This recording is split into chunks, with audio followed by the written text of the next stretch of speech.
ብፁዕ አቡነ አብርሃም የመንበረ ፓትርያርክ ጠቅላይ ቤተ ክህነት ጽሕፈት ቤት ዋና ስራ አስኪያጅ፣ የባህር ዳርና የሰሜን ጎጃም አህጉረ ስብከት ሊቀ ጳጳስ፣ ብፁዕ አቡነ ሄኖክ የአዲስ አበባ ሀገረ ስብከት ሊቀ ጳጳስ፣ ብፁዓን አበው ሊቃነ ጳጳሳት፣ የቅዱስ ሲኖዶስ አባላት፣ እንደዚሁም በዚሁ ቀኖናዊ እና ዓመታዊ የረክበ ካህናት ቅዱስ ሲኖዶስ ምልዓተ ጉባኤ የተገኛችሁ በሙሉ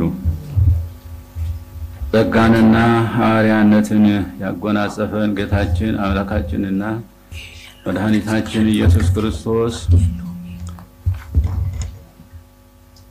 ቅዱስ ትንሣኤውን በሰላም አክብረን ይህንን ዓመታዊውን የቅዱስ ሲኖዶስ ጉባኤ ለማካሄድ ስለሰበሰበን ክብርና ምስጋና ለእርሱ ይሁን።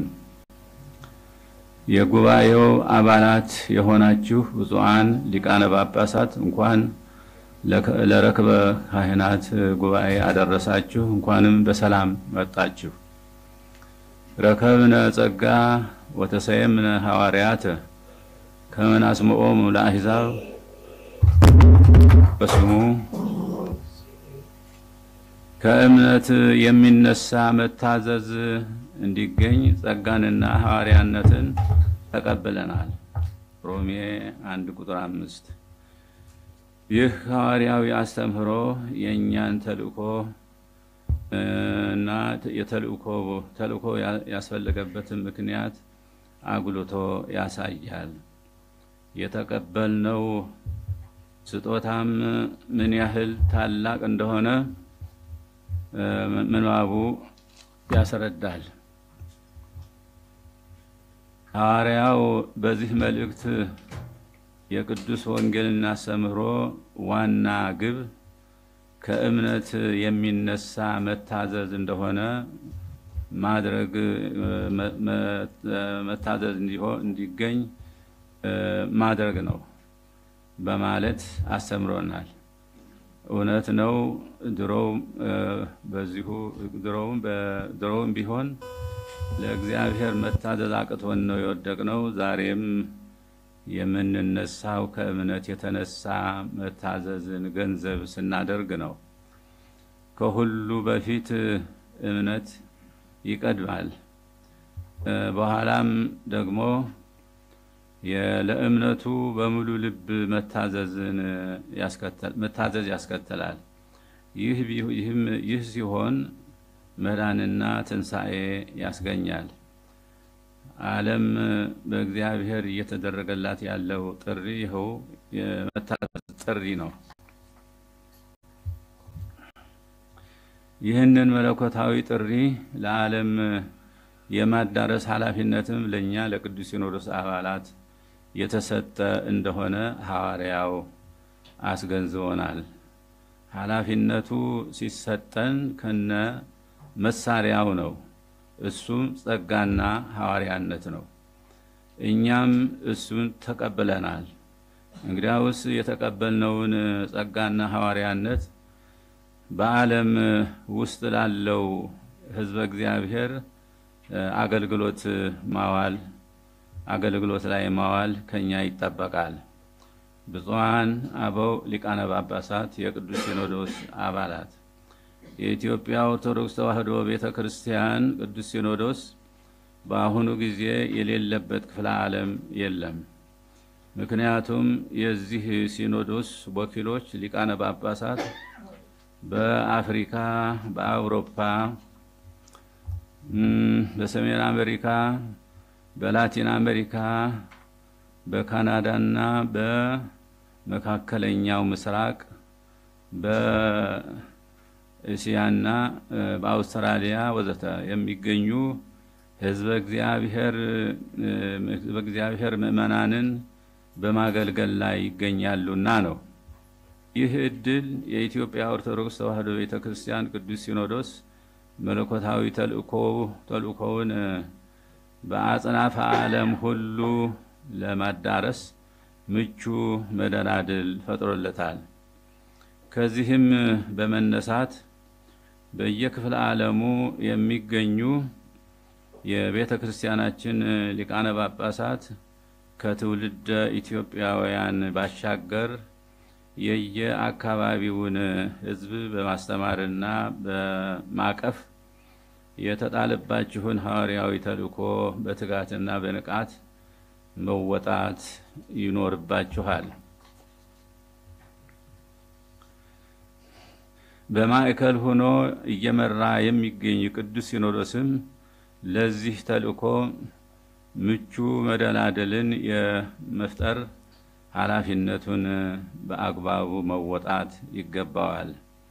በተለይም ትምህርተ ሃይማኖትንና ቀኖና ቤተ ክርስቲያንን የተማሩና በጥልቀት የተገነዘቡ ብስለትም ያላቸው እንደዚሁም በቋንቋና በስነ ልቡና ዕውቀት የላቀ ሀብተ ጸጋ ያላቸውን በሐዋርያነት እያሰለጠነ በአጽናፈ ዓለም ሁሉ ሊያሰማራ ይገባል።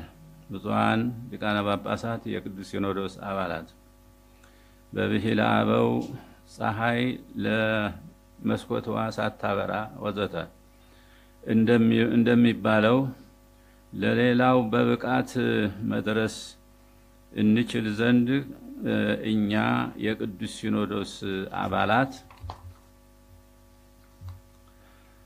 የሲኖዶሱ መንበር በሚገኝበት ምድረ ኢትዮጵያ ከመቼውም የተሻለ ስራ በመስራት ለእግዚአብሔር መታዘዝ፣ ሕዝቡንም ማገልገል ይገባናል።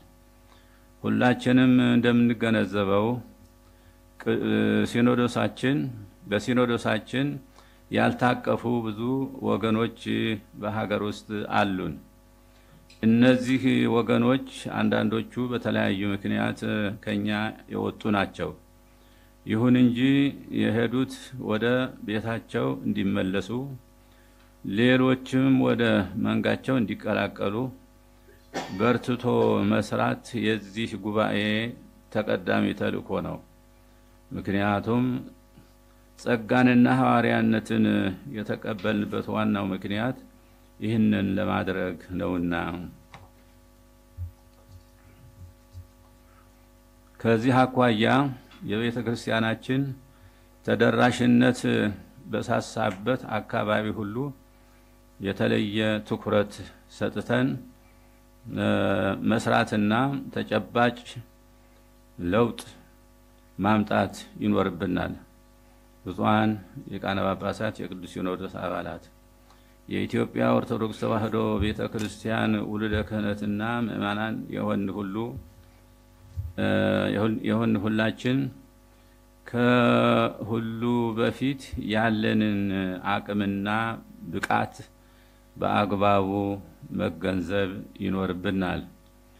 ለእግዚአብሔር ክብርና ምስጋና ይሁንና ለፈጣሪው በቆራጥነት የሚታዘዝ ምእመን፣ ወጣት ካህን አለን። ይህ ትልቅ ጸጋ ነው። ይህንን ጸጋ ለእግዚአብሔር መንግሥት በሚመች ሁኔታ ዝቅ ብለን ማገልገል የክብር ነው። በመሆኑም ይህንን የእግዚአብሔር ሕዝብ በሐቅ፣ በቅንነት፣ በትጋትና በታማኝነት ቆመን ካገለገልነውና አባትነታችንንና መሪነታችንን በመልካም አሰራር በትክክል በህሊናው እንዲሰርጽ ካደረግን ይህ ኃይል ከጎናችን እንደማይለይ እርግጠኞች መሆን እንችላለን። ይህንን ካሳካን ለኛ የተሰጠ ኃይልና ብቃት በየትም የለም። በዚህም በዚያም ሃይማኖቱ የሚጠይቀውን ሰብእና እና ቁመና ይዘን ከተገኘን ሕዝበ ክርስቲያኑ ያለውን ብቻ ሳይሆን ሕይወቱን ሳይቀር ለመስጠት ወደ ኋላ የማይል የእግዚአብሔር ሕዝብ አለን። ስለዚህ ይህንን ማሳካት እንችል ዘንድ ከእምነት የሚነሳ መታዘዝ እንድናገኝ የተቀበልነውን ጸጋና ሐዋርያዊነት በክብር እንያዝ። ብዙኃን ሊቃነ ጳጳሳት፣ የቅዱስ ሲኖዶስ አባላት ለሕዝበ እግዚአብሔር የምናበረክተው አገልግሎት በመንፈሳዊ ብቻ ሳይሆን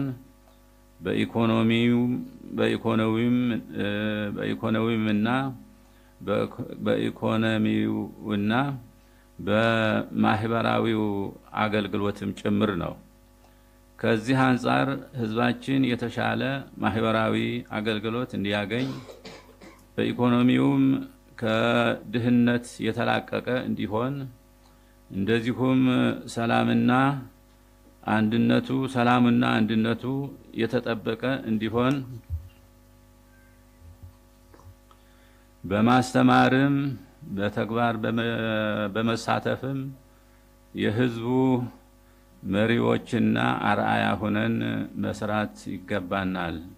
በተለይም ከሰላም እጦት የተነሳ በእጅጉ እየተጎዳ ያለው ሕዝባችን ሰላምና ፍትህ እንዲያገኝ በጸሎትም በትምህርትም በምክርም ተግተን መስራት አለብን። እንደሚታወቀው እንዳጋጣሚ ሆኖ የኢትዮጵያ ሕዝብ ከእንግልት የተለየበት ጊዜ ብዙ እንዳልሆነ ይታወቃል። ለእንግልት እየተዳረገ ያለውም የሌሎች እጅ ባይለየውም በዋናነት በገዛ ልጆቹ ነው። እናት በገዛ ልጆቿ ስትንገላታ ማየት እጅግ አሳዛኝ ነገር ነው። እንደዚህ ያለው ነገር በደንብ ያልታሰበበት አካሄድ በብስለትና በንስሐ ማስተካከል አሸናፊነትን እንጂ ተሸናፊነትን አያሳይምና እንዲታሰብበት እንመክራለን። ከዚህ አንፃር ኢትዮጵያን ወደ ተሻለ ልማትና እድገት እናሻግራለን ብላችሁ እየደከማችሁ ያላችሁ ወገኖቻችን እባካችሁ መለስ ብላችሁ እናታችሁ የተንገላታችበትን እዩና በቃ በሉ። ሁሉን የሚያግባባ ነገር ፈልጉና ችግሮቹን በሰላማዊ ውይይት ፍቱ። በዚህ አማራጭ እናት ሀገር እፎይታ እንድታገኝ አድርጉ። ይህንም ለውድ እናት የሚደረግ ካሳ አድርጋችሁ ውሰዱት። የቤተ ክርስቲያናችን ወቅታዊ መልእክትና ጥሪም ይህ ነው። በመጨረሻም የቤተ ክርስቲያናችን መንፈሳዊ፣ ማህበራዊ፣ ኢኮኖሚያዊና አስተዳደራዊ አፈጻጸማችንን በመገምገም ለቀጣዩ ጊዜ የሥራ አቅጣጫን የሚያስቀምጠው የርክበ ካህናት ቅዱስ ሲኖዶስ ቀኖናዊ ጉባኤ በዛሬው ዕለት የተጀመረ መሆኑን ለኦርቶዶክሳውያን ሕዝበ ክርስቲያን እናበስራለን። እግዚአብሔር የተባረከና የተቀደሰ ጉባኤ ያድርግልን። እግዚአብሔር ኢትዮጵያና ሕዝቦቿን ይባርክ። ወስብሐት ለእግዚአብሔር አሜን። ግንቦት 6 ቀን 2017 ዓመተ ምህረት አዲስ አበባ ኢትዮጵያ። ወስብሐት ለእግዚአብሔር።